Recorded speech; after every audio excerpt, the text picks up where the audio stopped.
Hello and welcome to another episode of the CG Garage. This is episode number 493, featuring Jared Sandrew, who is the creative executive and a visual effects supervisor. He's done a million things, has worked at some amazing companies like Disney.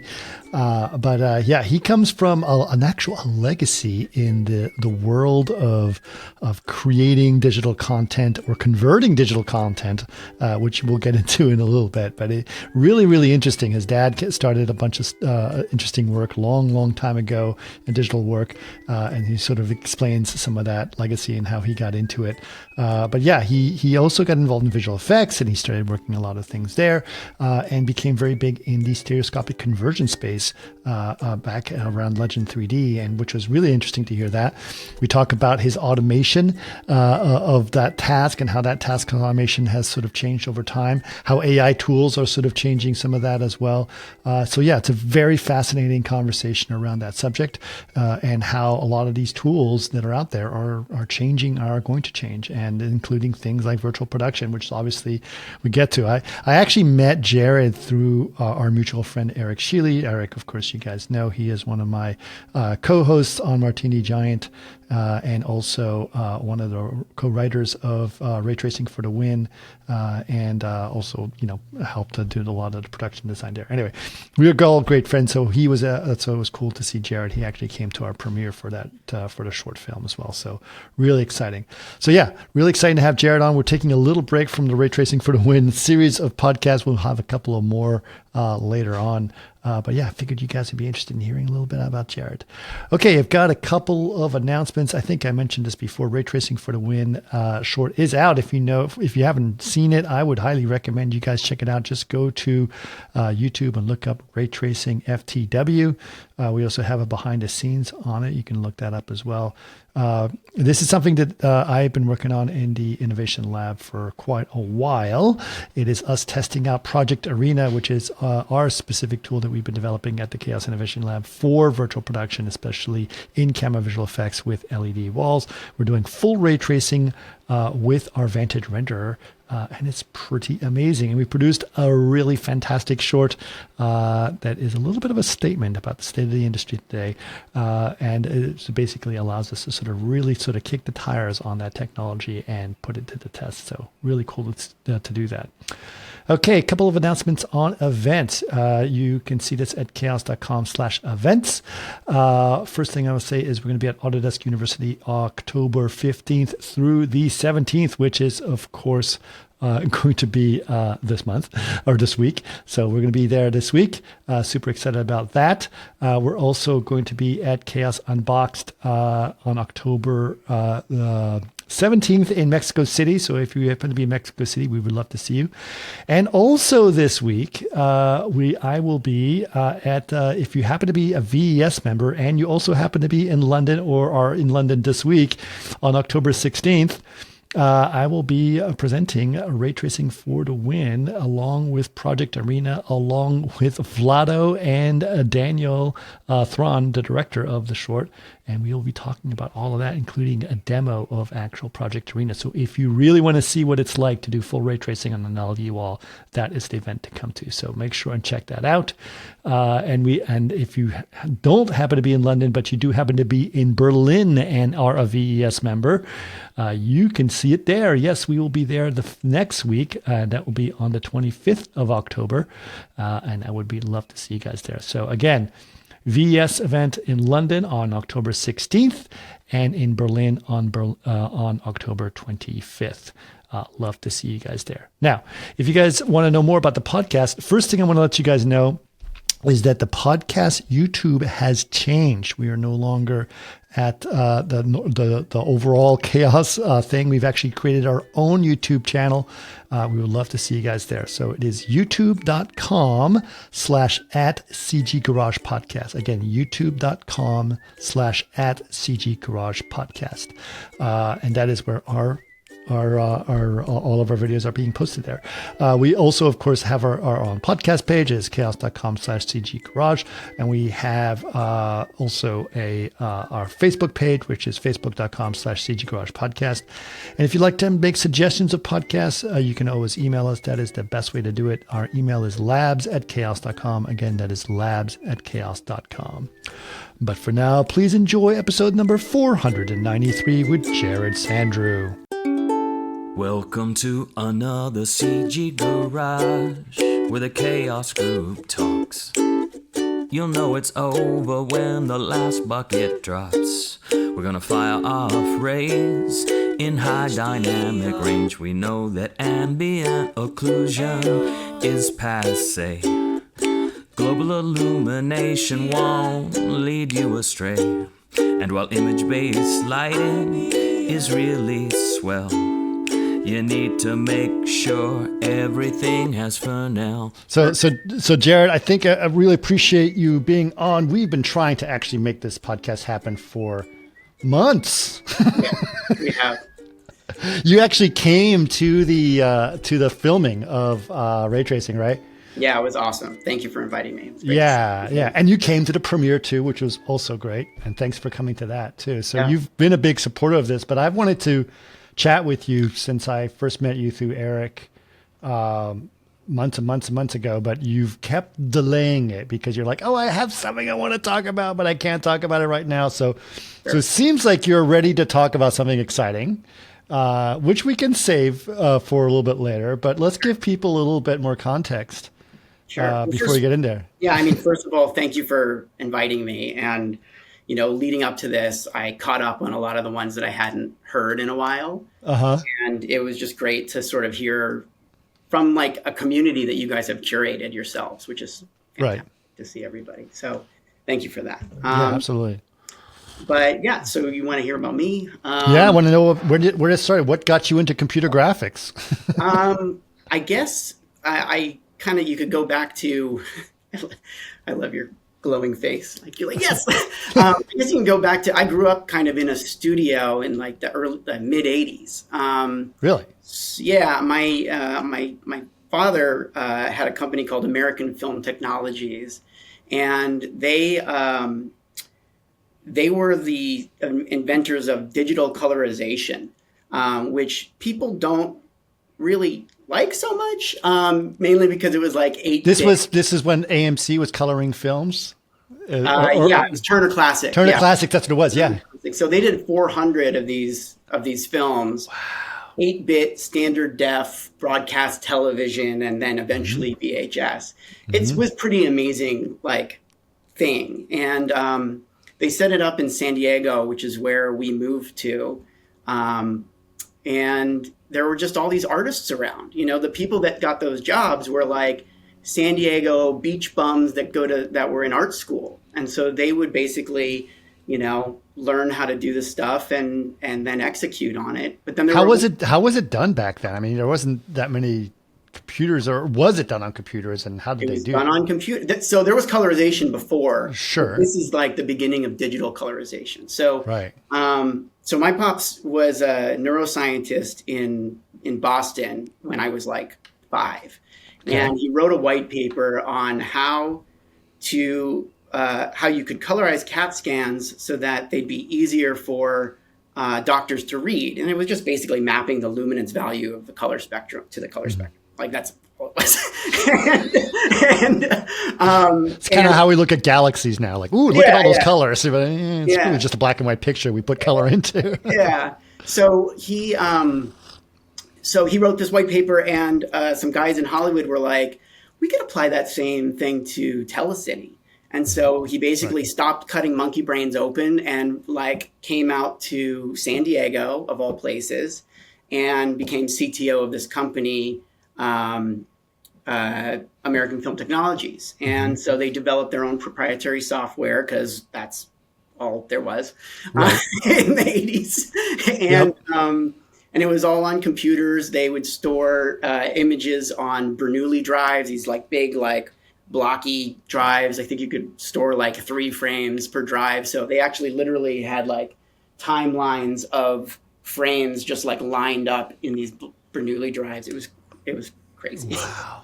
And then they also did digital color, or sorry, they had their own ink and paint program that they developed, and they did a bunch of work with Amblin.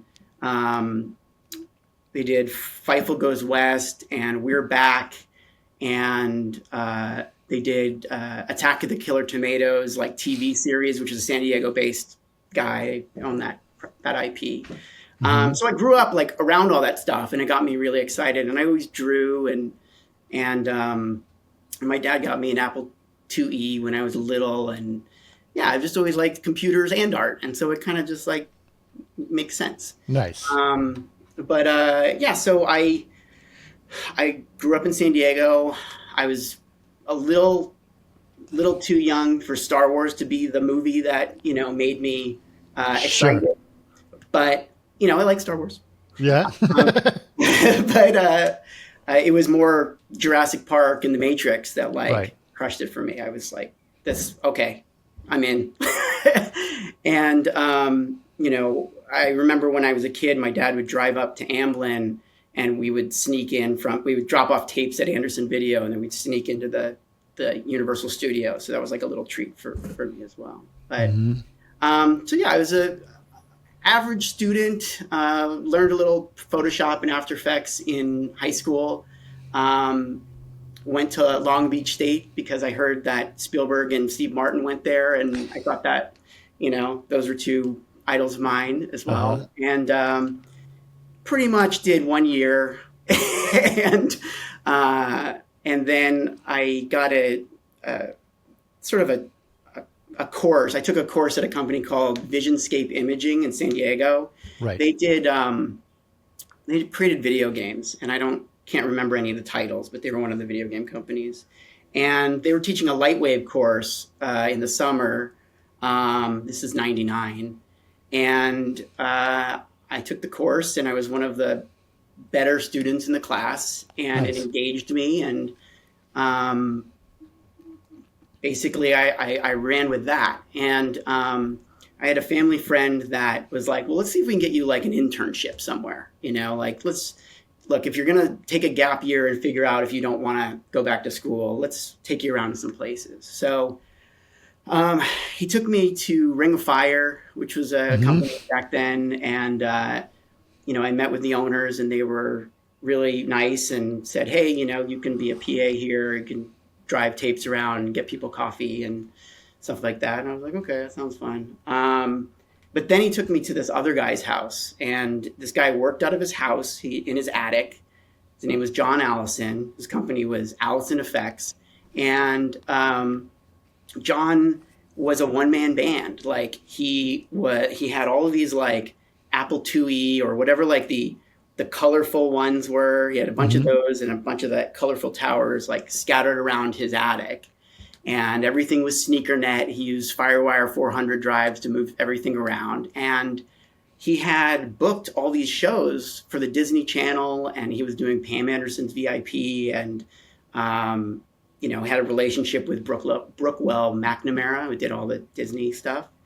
And he just needed some help, and he told me he would teach me everything. And so I was like, I'm that guy. I want to go do that. Yeah. So he started me driving tapes to Laser Pacific and back and forth. And then he taught me how to pull footage off a Digibeta onto an Abacus. And then he taught me how to name all the shots and get them all ready. And he taught me how to stitch, you know, images. And he taught me how to rig a character in Softimage and Electric Image. He taught me how to do a morph in Elastic Reality.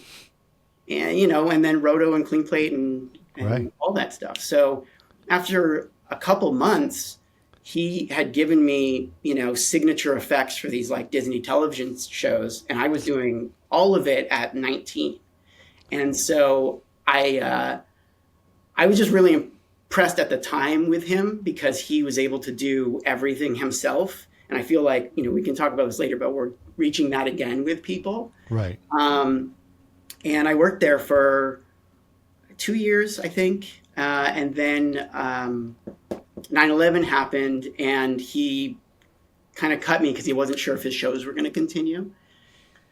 And I went on to find a similar job. So I was working at another company called Engine Room, but they were more of a larger company, an offshoot of Ring of Fire, that they have their own green screen stage in West Hollywood. And I got more mentors there, and they taught me more things. And we worked on That's So Raven and Even Stevens. So it's sort of like I worked on all of these like Disney kids television shows, and it was fun. And I figured out systems to sort of get these shots done. Sometimes we would do like 300 shots a week, little types of shots, but we would get them done. Right. And then I kind of was like, I want to move on. I'm not a fan of this content. I want to do something else. And I had a bunch of friends that were freelancing. So I made a reel, and I shot it around, and I got a bite from Zoic. And Zoic hired me as a compositor on a campaign for Hewlett-Packard. It was the HP picture book campaign where they like put the picture up to their face and it would freeze. Oh yeah. And it was like an awesome first freelance job. That's a great, I remember that campaign. That was smart. It was, yeah. I forget the name of the guy, Pascal something from Passion Pictures, but yeah, he was really helpful and really fun. And my friend Kyle McCulloch was there, and well, actually I met him there, and we became really good friends.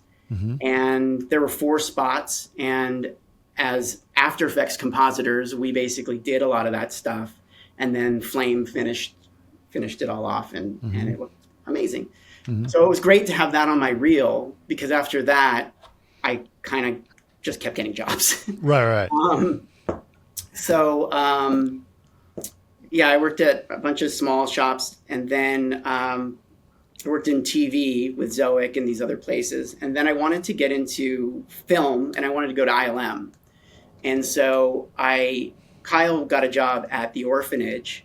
And so it was like across the street, I could see ILM. Right. And so I worked there on one show. I met Stu Maschwitz and Kevin Bailey and, all these people that taught me a lot of things over the year. I mean, working with Stu was, have you ever had Stu on the show? I haven't. I have had Kevin, but I haven't had Stu on. Gotta get Stu. Okay. Stu's great. He taught me more about compositing because I didn't really know that much. Sure. I just did it. And so it was great to work there and work with him. Then I moved to the Asylum, and I got a job there to do shake compositing, and I'd never done that before. Right. So I got a book called Learn Shake in 24 Hours, and I did that. And then I showed up, and I didn't fool anybody, but they were helpful and helped me through it. And you were coming from After Effects, right? Yeah, I was just doing After Effects stuff. So moving to a node base was harder. And it was, I would say it was a little buggy for me. Sure. But I got through it, and my supervisor's name was John Stewart, different one than you're thinking. And he was gracious and helped me through, learning that. And it was a really hard show. And then after that, I kind of got into commercials. So I worked at Motion Theory, and I learned Nuke at PsyOp. They paid me to learn on a Coca-Cola Super Bowl commercial. Nice. And kind of bounced around there. And then I worked at Sony ImageWorks. And this is where the 3D stuff starts to come into play. Interesting. So Sony ImageWorks was doing G-Force, the hamster movie. Yeah. I know. I've got a friend of mine who worked. Did you know Pat Finley? I might have met him. Yeah. Sounds familiar, but I don't remember him. It was a 3D movie. They decided like late in the game that Bruckheimer's like, it needs to be 3D. We got to find some other reason for people to like this. Yeah.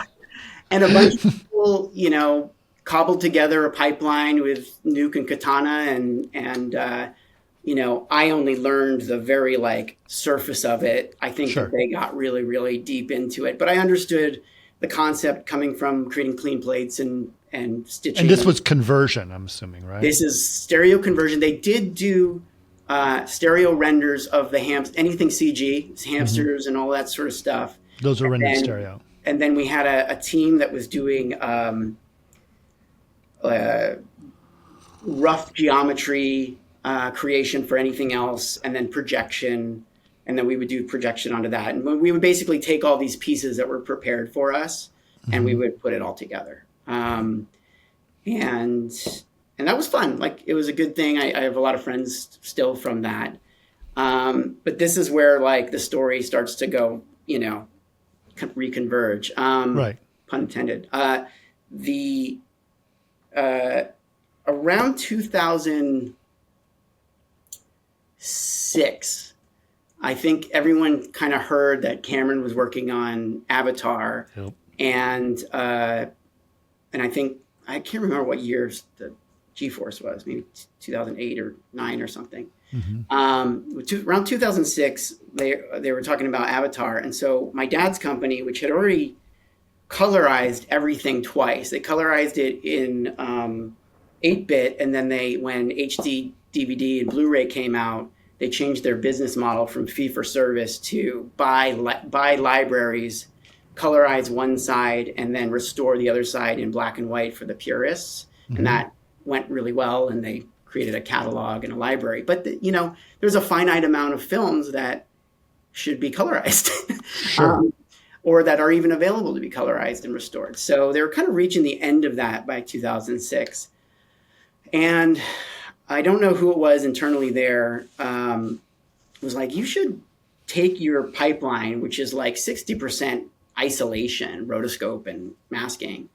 And instead of add color, you should add depth and basically like extrude everything. It wasn't geometry projection at the time. It was like, just like, and they weren't shifting things or anything like that. It was a totally unique process that I looked at and was like, that's dumb. When he first told me about it, I was like, I don't like that. Right. Just coming from the visual effects side of like depth maps and projection and things like that. But I grew to actually really, really appreciate it once I got inside. So he was doing that. I was doing my own sort of like compositing visual effects path.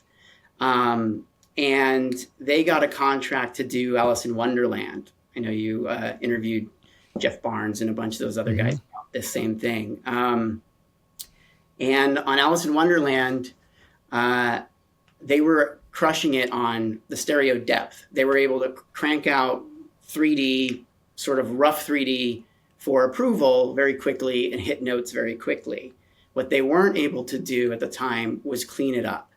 And it was based on the fact that every piece of software in-house was proprietary, and they didn't integrate with visual effects standard tools like Nuke and even After Effects and things like that. So in the middle of Alice in Wonderland, my pops called me and said, hey, can you help me with this second part of the pipeline?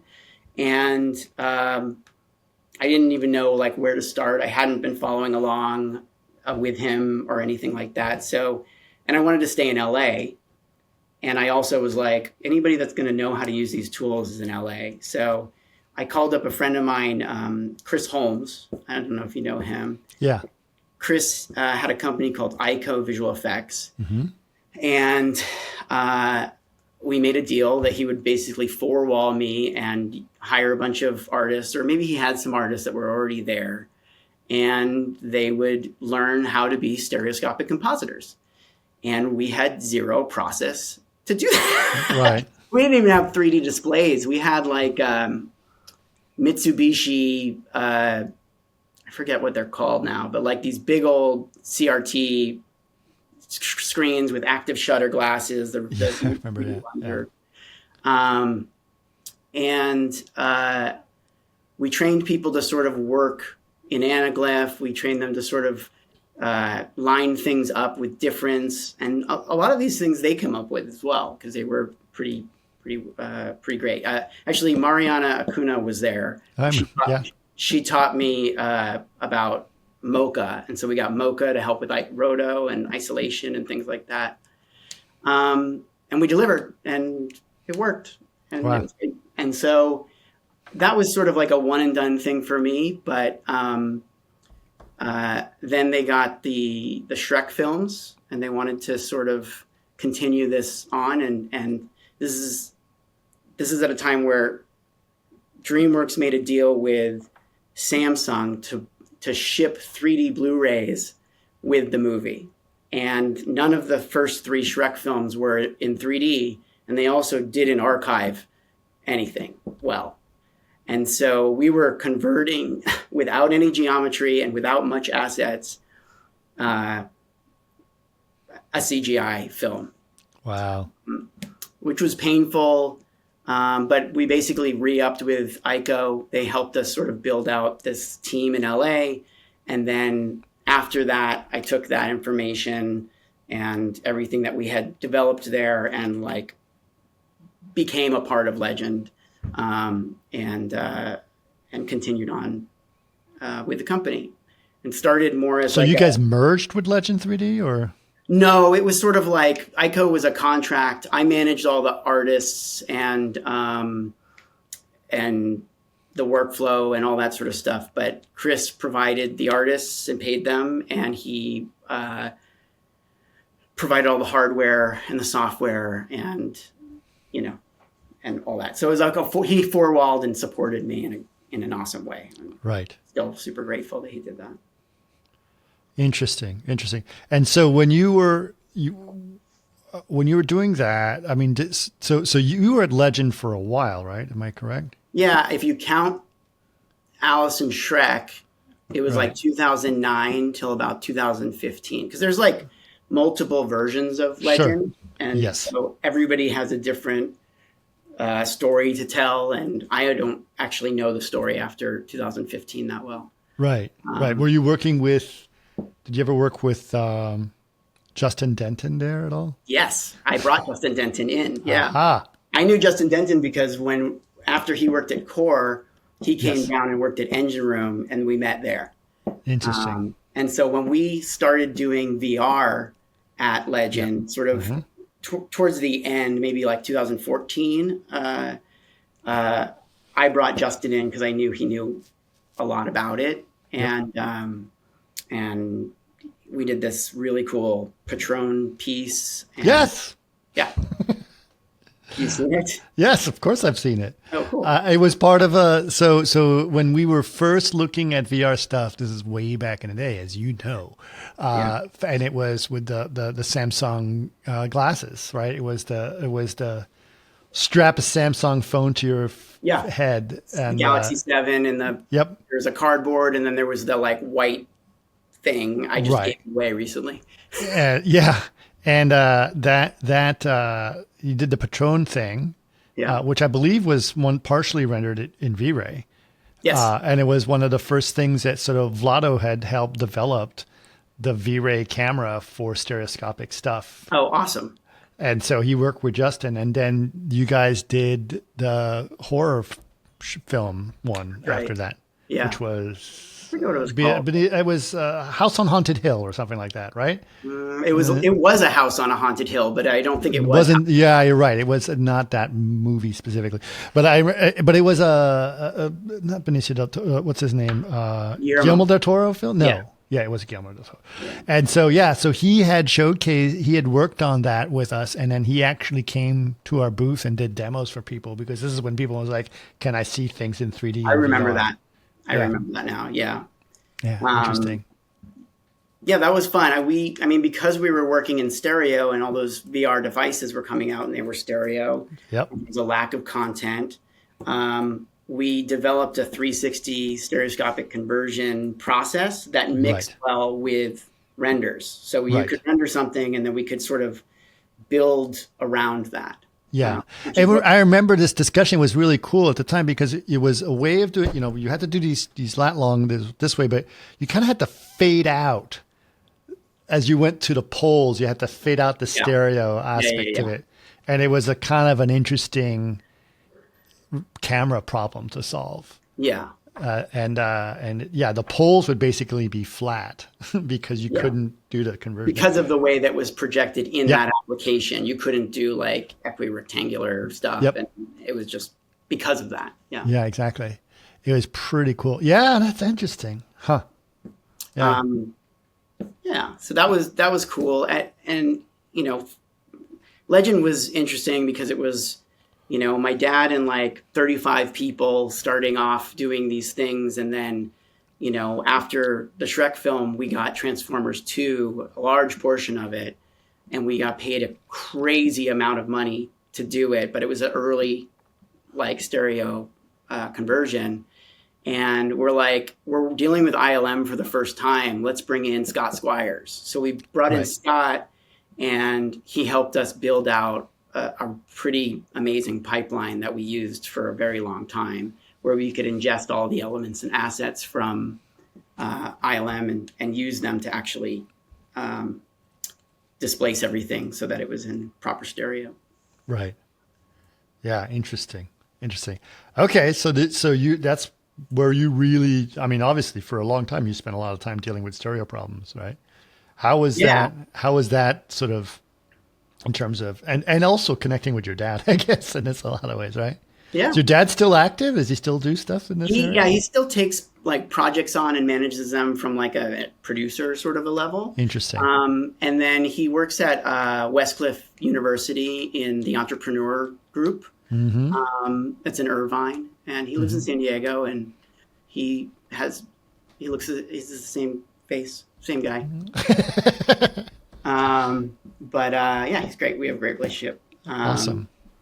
And yeah, at Legend we developed a lot of really cool stuff. They had like a culture of, you know, create proprietary technology and utilize it to the best of your ability. Sure. And we created something that we called Depth Grade, where it was built on top of Mystica, because we saw that clients were just like kicking back shots, but they didn't know what they were talking about. They didn't know what they needed. They didn't know what they meant. They would say, it's too much 3D. It's not enough 3D. It looks miniature, whatever. Right. Yeah. And so we built this sort of real-time system that allowed us to export out, basically do a lot of prep, a ton of prep.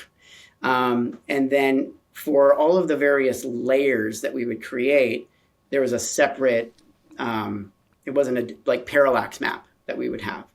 And so we would load that into the Mystica and be able to cache the entire film or entire sequences at least, and then play them back for a filmmaker and say, oh, what do you think? You know, this is how we see it.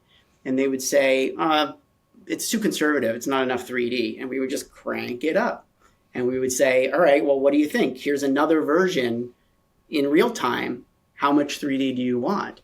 And they would go, oh, wow, cool. Well, I don't know why I don't like that, but I don't like it. And we'd be like, well, is it because this thing looks miniature? Okay, let's take that thing and compress it and push it back into the screen. And so it was it was educational for the filmmakers, and it also made us reduce our iteration count.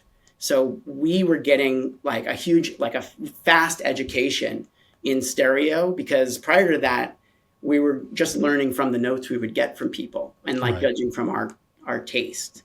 Right. But once we were able to do things in real time, everything changed.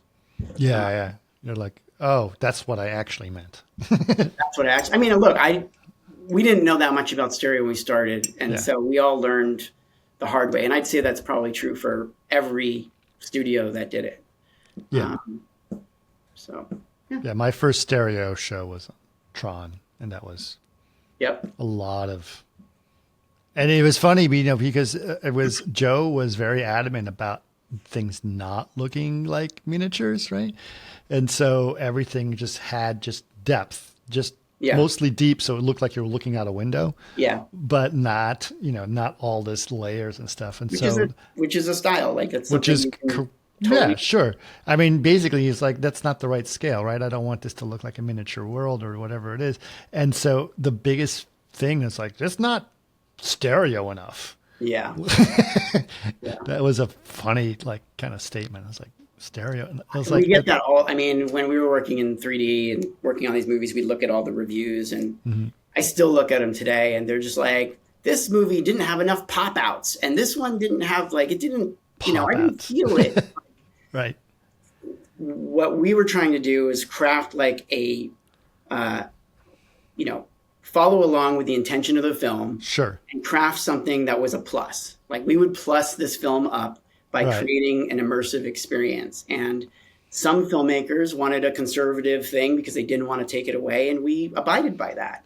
And it's weird to think about it. Like no one's gone to a film and say, this didn't have enough red. I wish it had more red. Like no one does that, right? It's like, this is a choice that's done. And, it would have been a better movie if it had a little more blue. I mean, look, it's the emperor's new clothes. Sure. He has their own idea of what it should be. And I think the main thing for me has always been just try to start from a place of consistency. Right. And if you can start there, then you can be really deliberate about the choices that you make. And then you can explain those choices to either the studio or the director or the visual effects supervisor. Sometimes they'll be like, we don't want anything to do with this. And like the editor will be the person in the room that is the decider. And so, you just make the best thing you can make, Yep. So where did you go from 3D World? Well, after Legend, I ended up going to Disney and being the 3D supervisor for basically from 2017 to COVID. Wow. And that was cool because I had like a 4-man team, and we built out this sort of online all the time workflow in Resolve where we could see everything and update everything every single day. But yeah, I was there. It was a great job. And then when COVID hit, they were like, we don't know when we're going to make movies again, so you should leave. And we'll call you back in a year. Sure. And then I did a short stint at an e-commerce company that was creating like models for Wayfair and Overstock. And they got wrapped up in a Web3 startup thing. And my role was never super defined. And so I ended up making cartoons with under that company. During COVID, there was a Hot Wheels animated series that got canceled because it was stop motion. Everyone on set got COVID, and Warner didn't want to want the liability. Sure. And so we took that show and rebuilt the entire thing, and mixed it with the stop motion, and finished that out. And then we were pretty high off the success of that. And then we were approached by Bleacher Report to create an animated series, which is where I met Eric Shealy, called The Portal. Well, we created the show called The Portal. We pitched it to them. And it was like maybe 8 episodes of content. It was all full CGI where we took, current players like Kyrie Irving and put them up against like Larry Bird, and they would play one-on-one in a CG like metaverse. And we won a sports Emmy, not a regular Emmy, but a sports Emmy, for visual effects, for graphics on that. Interesting. And that didn't go that well. It kind of ended. And then I went to Base Effects, and that's where I am still. So Base Effects is a Chinese-based visual effects company. They were working with ILM for 10 years. And then around COVID, they couldn't really, I don't think ILM could support them fully. So they kind of released them. And they've been doing work for Marvel, not exclusively, but like most of the work that we're doing is for Marvel and little Lionsgate, stuff like that. So we did Deadpool and Wolverine, some of what Deadpool and Wolverine as a vendor. And bunch of the series and things like that. So I've been working with them, which is kind of fun to be able to work with the other side of the world. We did a little bit at Legend with India, but yes. The day starts really early. You meet with people and you review, and then you kind of have this like morning to yourself, and then you engage with the clients, in the afternoon, and then you spend some time with your family, and then you get on a call at night and kind of launch them on the day, and wake up in the morning and do it all over again. It's kind of fun. How early do you wake up? I already wake up at 6 to like work with my, to make breakfast for my kids anyway. So, sure. It's sort of like, do this, pat them on the head, go, do my reviews, and then they're out the door and continue on for a little bit longer. So, nice. Yeah. So cool. So this is Base Effects is where you are right now, but you had a little bit of you did a little bit of work at Ghost, right? Yeah. So in between Legend and Disney, I was in San Diego, and I was like, I don't know what I want to do. I want to stay in San Diego if I can. So I was sniffing around some of the like incubators and the accelerators and things down in San Diego. And there's game companies and things like that. But one of our employees was a stereographer named Jill Hunt, and her ex-husband was Brad Hunt, who wrote, and I hope I don't get this wrong, but I think he wrote Bunk Speed, and that turned into SolidWorks and was sold to Dassault. And he was working on this project. He was a kind of a gun for hire with this guy named Eric Anderson. And they invited me over to sort of just see what they were working on. And they'd already had been working on it for a number of years. They'd raised, I think 1.4 million and had developed it to a certain point. And they were like, check this out. What do you think? And at the time, I actually didn't know that much about rendering. Like, I come from the compositing world. I understood getting digital assets from ILM and assessing them from a compositing standpoint in stereo. But in terms of like, ray tracing and things like that, I just didn't know that much about it. So I met with them, and I saw the standalone application that they had created, and they were able to sort of relight things with like perfect filtering on the fly. And I was like, this is awesome. And then they mentioned, well, yeah, and we're also able to be resolution independent. We're also able to do this and that. And I was like, okay, this sounds great. How do I use it? And they're like, well, you can't use it because you have to render it with our software, and then you have to bring it into this package. And I was like, okay, cool. Well, no one's going to ever use that. So we need to figure out how you guys can get this working with Nuke and with the other renderers. And they had already had a plan to like, it was, and just to oversimplify it, go ahead, explain a little bit how. Yeah, it's basically like they're kind of looking at compositing in a different way, where it's like for the last 30 years, we've basically been like spending, hours and hours and hours rendering these images. And, you have all of these samples that are hitting these pixels. And then at the end of the day, you're throwing away 99% of the data that you could have been saving. To create one pixel. To create one pixel that locks you into a resolution. And there's all this metadata that could have been used. And so they just looked at it like, well, why are we filtering this down? And the reason was storage and processing. And storage and processing have just gotten way easier and better. Storage is like a very cheap CapEx right now. And so, looking at some of these things that were coming out, they're like, well, let's figure out how we can keep as much of that as possible, but not all of it, because that's crazy. So basically they figured out how to change the order of operation of filtering to where you're doing a lot of the visual effects that you want to do at the sample level, and then filtering is at the end.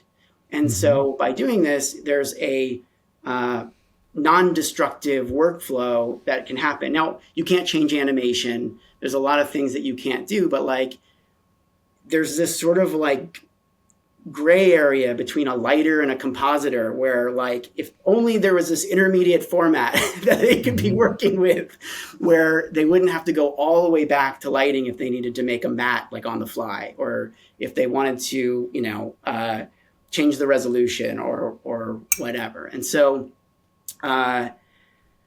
it was just really interesting to me, and they figured out how to compress the files in a way that is bigger than a regular EXR, but smaller than deep and more flexible because the math is easier. It's like, is sample in pixel or not, and it was just very, very interesting to me. So I came on as president to just sort of do business development, and we got a lot of engagement, but we didn't have a huge amount of support in terms of developers, So it was by the time I joined, that 1.4 million was gone.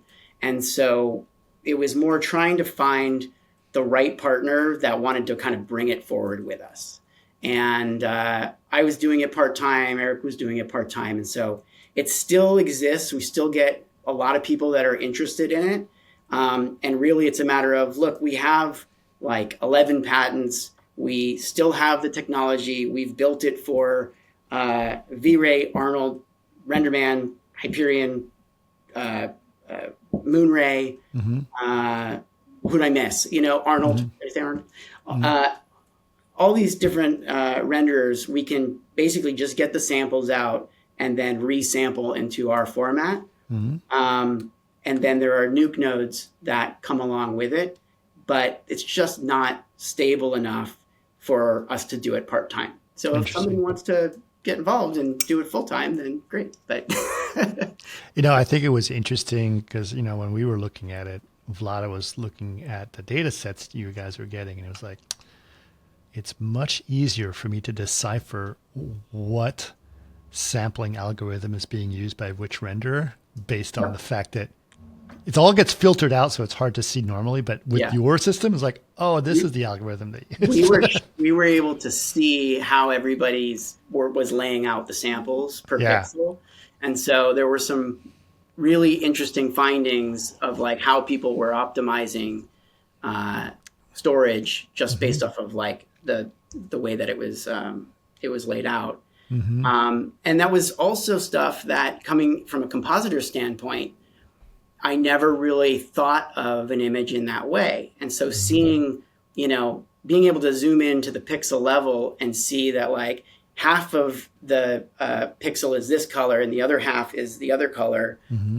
And then, depending on how that works, like you could fix that, you could fix fireflies, you could fix all these various things. Right. It was cool and exciting. There was one studio that I won't mention their name, but they tried it for, I think, 6 weeks. We did like a 6-week trial, and we were in-house with them.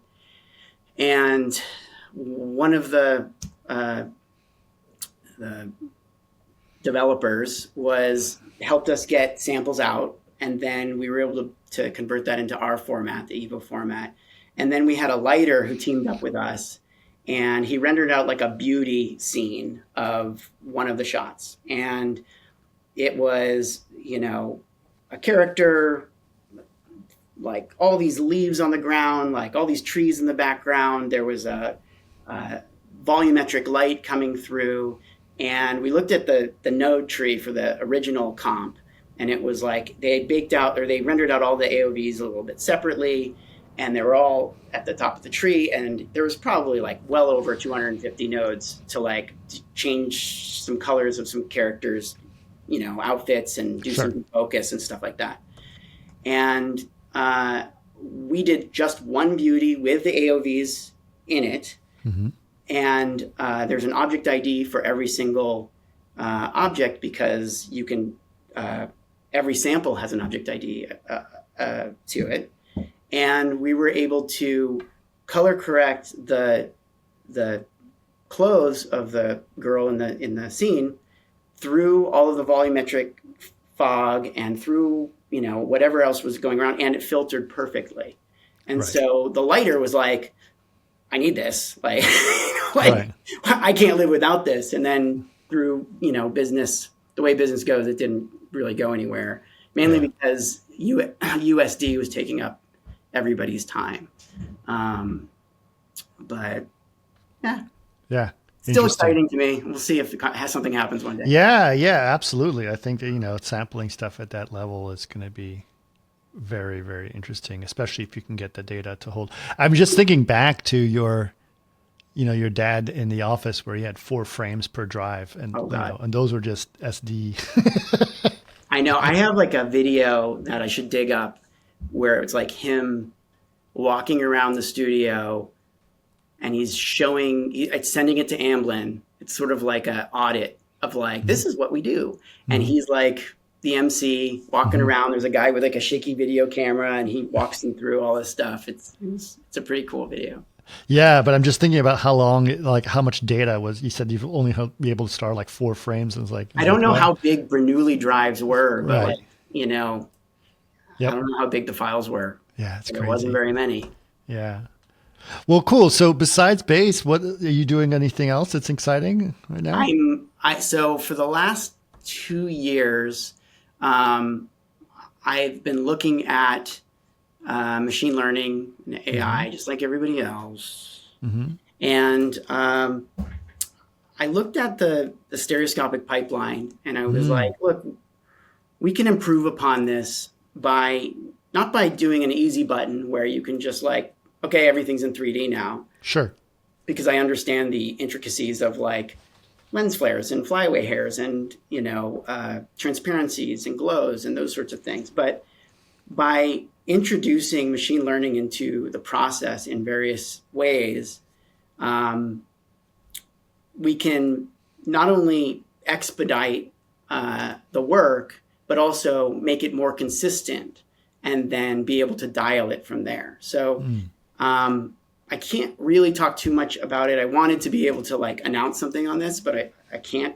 But I will announce soon, and I'll send you a press release. But we've come up with a process that allows us to be more consistent, but then reduce technical iteration and create more creative iteration in real time. That sort of like mimics what we were kind of doing before. It's a completely different process, but it's an educational tool for us because we can take any type of content and look at it and say, how does this make us feel? Does it make us feel like this fits within the scene, or does it make us feel like it's miniature or too far into the screen, or whatever, the filmmaker is going to feel like, Right. So, we've been working on a pipeline to do that. And I know a lot of people are, but with the experience that we have and the firm understanding of how the studios operate, I feel like we're on something pretty cool. So yeah, that is very interesting. I mean, I'm curious about that and how that's all going to pan out. What is the demand on stereoscopic work these days? So that's a great question. So stereo still makes a lot of money internationally. So even though domestically people kind of fizzle down on it very quickly, and they basically only pay that money for Cameron and Marvel movies, which they should. But internationally in China and Japan and South America and Germany and all these different places, they actually make quite a lot of money. So with the amount of money they spend on a stereo conversion, which is not a lot, they get like a 10x plus return. The studio. Interesting. And so and it depends on the film. Sometimes it's much more than that. So they still do it on most sort of blockbusters. There's only 2 companies that I know in the game anymore. What do they call themselves? SDFX, which is used to be Stereo D. Right. Yeah. And DNEG, which used to be Prime Focus. Right. And so those 2 companies do basically every stereoscopic film. Interesting. You've seen no one's shooting in stereo anymore. Just the big directors, the ones that love it and can afford it. You know, Cameron will do that. Yeah, Cameron and Angley and Jackson. So they'll shoot in it, but it shouldn't be like a pissing match over that. Like there should be a way to sort of say, what's the best way to get this scene into 3D? Right. Is the best way to shoot it? Should we shoot this shot in 3D, but then convert the rest? There's Pirates 4. I think they shot a lot of it or most of it in 3D, but then we at Legend did all the underwater stuff, and we did. There was an island that they could only take Johnny to, and so they didn't want to bring the big 3D rig and the big 3D crew. Mm-hmm. So they shot it mono, and we converted it, and it all blended perfectly into the film. So I don't feel like stereo conversion didn't really win. It's just that it was a lot easier for the studios to bid per minute. And then there are a lot of filmmakers that are like, get this rig out of my face. Sure. I don't need this ruining my day. Right. But I'm a huge fan of native stereo, and I'd love to see more films done that way. But to go back to your original question, the demand is still there for the first run features, but now with all of these devices like the Apple Vision Pro and the Meta Quest and the Samsung one and the LG one and all this sort of stuff, there's going to be a lot more demand for stereo content in general. Some of it will just be interactive AR things, and some of it will be the content that we know and love. And I think that there's still a place for a passive experience for a film, or there's a lot of people producing 180. There's Jon Favreau's team with Fairview Portals, and the team that was at Unity and now is no longer. Chris Harvey and Paul Becker and those guys. They did Prehistoric Planet, which launched with the Apple Vision Pro, and that has natively shot plates using the Apple camera. And they put all these CG dinosaurs in there, and it looked fantastic. So I think there's going to be a lot more talk about 3D in the future, much to some people's dismay, but I think a lot of people are going to come around to it. So it's interesting. I heard this, way back in the day. I think, first Avatar came out around 2007. I heard that one of the big pushes for all this stereo work was, and they saw the opportunity with Avatar, was that Avatar required digital cinema for that to work. I've heard that too, yeah. And that they were pushing more and more stereo at that time to essentially force all the theaters to move to digital because they didn't want to ship film anymore. Yeah, I've heard that. I've heard that same story, and I think that's likely very true. Yeah, and we're all better for it. So. Sure. I don't mind a film projector. I think it's cool. I kind of still like the but it is. Yeah, it's really cool. That was the thing that was the most shocking to me at our screening of Ray Trace, is the screen we were on. I know. That was so cool. That was tell them about the screen we saw that movie. I don't know. I don't know that much about it. All I know is this massive LED screen that was so bright and so sharp, and it looked great. It was essentially an LED wall that was a screen. Yeah. And it was made by Samsung, from what I know.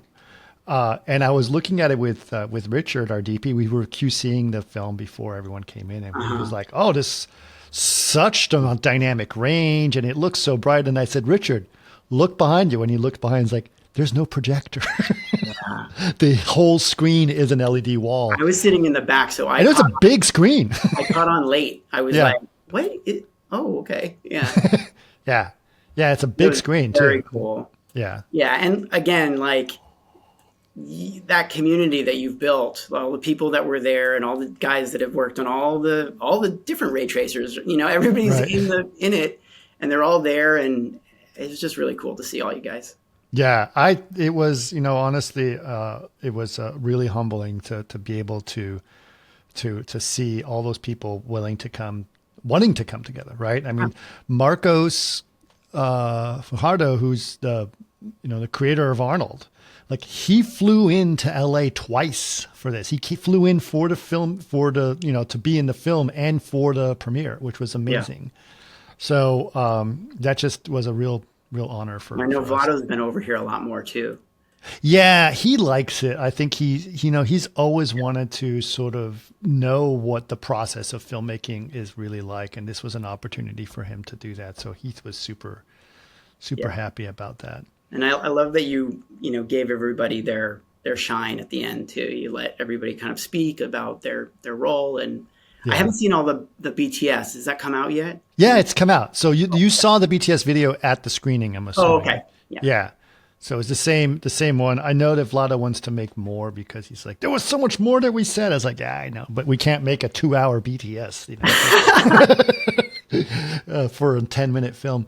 But yeah, no, there's a lot of stuff obviously that's going on, and I'm trying to do more things, like more podcasts about it. So there's more to look at in this area. But and what is the future of it in terms of studios embracing it? Are there more people starting to use it? Yeah, well, there's huge interest in it.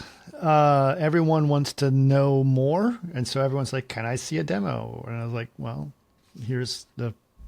look at this short. Yeah. Well, it is, because the problem is, in order to do a demo, you have to have a stage that is available at any point in time to show things. And the thing is, the stages are busy and they should be, because it's expensive to run a stage and they need to make money on it. So that's good. But what I think was really sort of what people are most excited about is that there are a lot of people that wouldn't normally think about virtual production or in-camera VFX because it just takes too long to get all this data to work in real time or whatever it is. This is a much easier way to just get on a wall much faster. Yeah. So it's not the answer to every solution for in-camera VFX, but it's the answer to like 90% of a lot of things that are out there, and this enables more smaller projects that want to get involved real quickly. That like this is like the fastest way to get there. So commercials and independent projects, all the way up to big projects too. There's no reason why we could stop it, but it's like people who wouldn't even consider it would now actually definitely consider it. So yeah.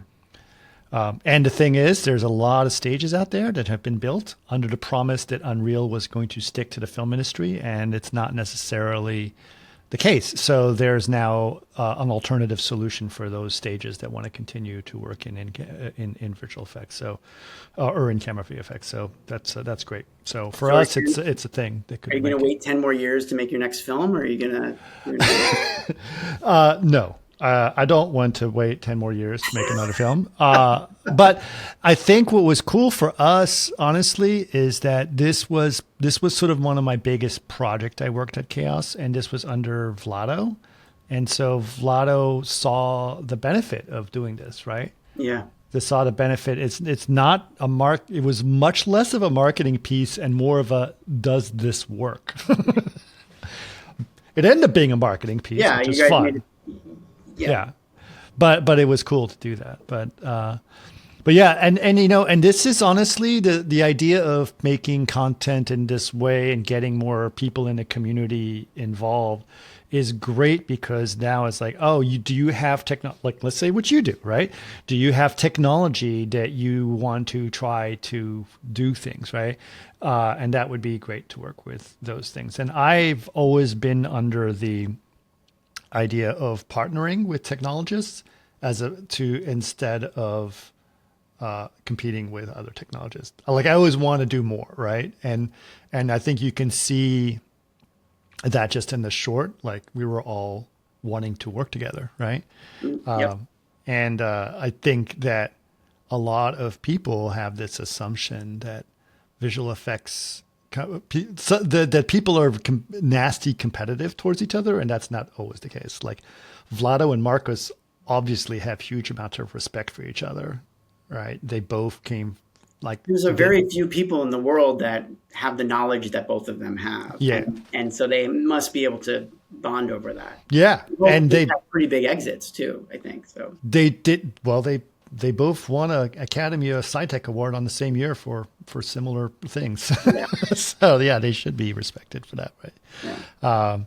Yeah. It was great. It was great to do that. But honestly, I love bringing communities together. That's been the whole point of this podcast for it's coming up on 10 years in 2 months. It'll be 10 years.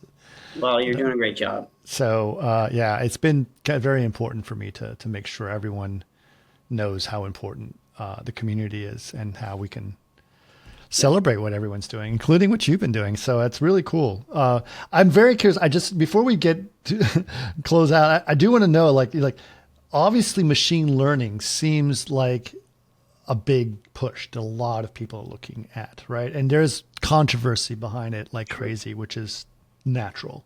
But at the same point, like in the software that we use a lot of machine learning for Project Arena because we do very smart machine learning for denoising, right? That's how it works. And so it seems to me like that should be celebrated, right? And then when you talked about doing stereo with machine learning, it's like, well, that's very logical. And a lot of the gripes that people have in the past is you give a shot to some guy and he decides what that 3D is going to be for that given shot. Right. Whereas if you can train a model to be consistent, so every time you see a close-up of this person, it's going to be the same, and then you can change it from there. Right. That's going to be a lot more effective than giving it to all these different people and, on a different day, on a different show, on a different at a different company, splitting shots up. So, I just look at it. I go all the way back to my time with John Allison, and I look at all the various softwares that we combined to make these Disney, signature effects sort of a thing. And if I didn't have elastic reality, then I couldn't do the Schmatrix effect for the That's So Raven, where we morphed between 4 different cameras to make it look like the Matrix. Sure. You wouldn't have those things. And that's all just new technology that you put in your toolbox. There's no easy button for visual effects. I saw the thing that Lionsgate did with, what did they do? They signed with somebody. Was it Runway? I can't remember. But oh yeah. It's great for a couple shots here and there, some sort of establishing shot, an element. But I just think that people will reject if a whole film is done that way. It's going to evolve and it'll get crazy and whatever. But there's always going to be filmmakers that want more and storytellers that are going to want more. But if it does bring you to a place where there's a one-man band and they can tell a really compelling story, then let them. So I'm just wondering where it comes down to it's done in real time and then it's on your TV and you say, oh, you know what? I'm going to watch Pulp Fiction in stereo. Click. Well, that could be a reality. Yeah, I know. That is sort of what we are working towards, but there's a fair amount of work that needs to go into training for that. It's not going to be an easy button today because people know that what I'm doing will just send me some open source, monoscopic depth estimation thing and be like, oh, you better watch out. I'm like, it's the sum of the parts, baby. It's not that. And, the studios are also going to reject these pre-trained models where they don't know where the training came from. Right. And so if you can say where it's coming from, then you're ahead of the game. Yeah. Yeah, that's the thing that I think is very interesting. I know there's a lot of people obviously that are very anti-AI or saying, they're stealing data or I don't know, whatever. I don't care about any of that until it gets solved in the court. The court's the only place that should actually be solving these problems. Yeah. And right now it's all done by a court of public opinion, which is the wrong place to be. I'm being very cautious just because I feel like if you're going to build a company around something like that, you don't want to be you better know. Yeah. So we're being very cautious about it. But yeah, look, there aren't as many jobs in stereo conversion as there were when I was doing it.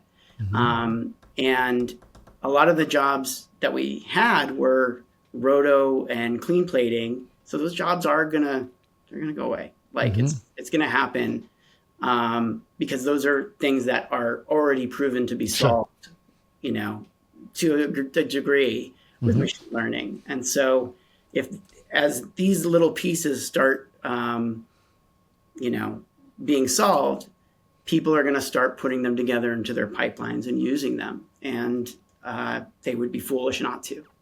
Yeah. So yeah, I agree. I think that there's going to be a lot of work like that. It should be done that way. I'm sorry. I can't wait for the comments. This is going to be great. Yeah, no, I should, right? I mean, it's like, listen, there are other starting positions you can deal with. Yes, roto used to be a starting position, but now there's going to be other starting positions that you can. It is something that we should consider is, I think since COVID, entry-level positions are no more, because like I learned in John Allison's attic, right? And working at these various other companies in person with these people, Stu Mashowitz over my shoulder telling me like, that's not what you should do this. Sure. So the entry-level positions are definitely waning, and we need to figure out as a community how we create them. I think YouTube's great. Blender's great. You know, you guys have a lot of great training materials. Sure. But how do we get more people to learn these skills so that, you know, Terminator doesn't. I honestly think that there's going to be a resurgence in independent filmmaking that's going to happen. Yeah. And You're more empowered now with all these tools. Sure. And I think that people are going to embrace whatever is available to make their stuff happen. Right. And I think that that's going to be great. Right. That's a good and point. I mean, you already see it. Like, just go to YouTube. Look at what people are producing now on YouTube versus what they were creating 15 years ago. Yeah. Right. It's like, this is high production values going into YouTube. You can search almost any task you want to do in one of these packages, and somebody's made a video about it. Yeah. I got to change a gasket on a trash compactor. Not a problem. You know that what the number two search engine is in the world? Is that YouTube? Yeah, it's YouTube. Okay. Yeah. Number one is Google and number two is YouTube. Nice. And people actually just look at, I mean, I think now TikTok is probably getting close to that now, but it was like, how do I do something?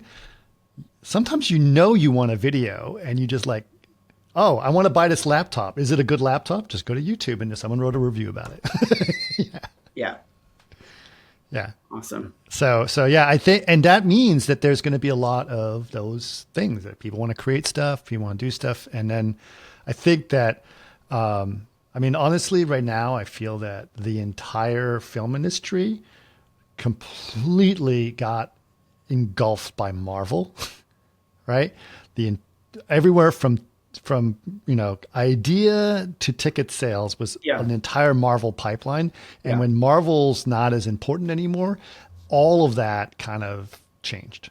So I think that now it's going to be, people are going to say, well, I want to watch something different, but I don't have anywhere to go to see something different. So now you're going to see new distribution methods, new creation methods, new independent filmmakers. People are going to make things that are different, you know. Have you ever had Corey Straussberger on the call on this? No, but I'd love to have him. You know him? Yeah, he'd be a great person because he's an independent creator that's doing everything on his own, and you know, I love that. I love those guys. You know, there's some lot of great independent filmmakers, and you know, what's the Corridor Crew guys? They're showing people all kinds of crazy stuff, right? Yeah.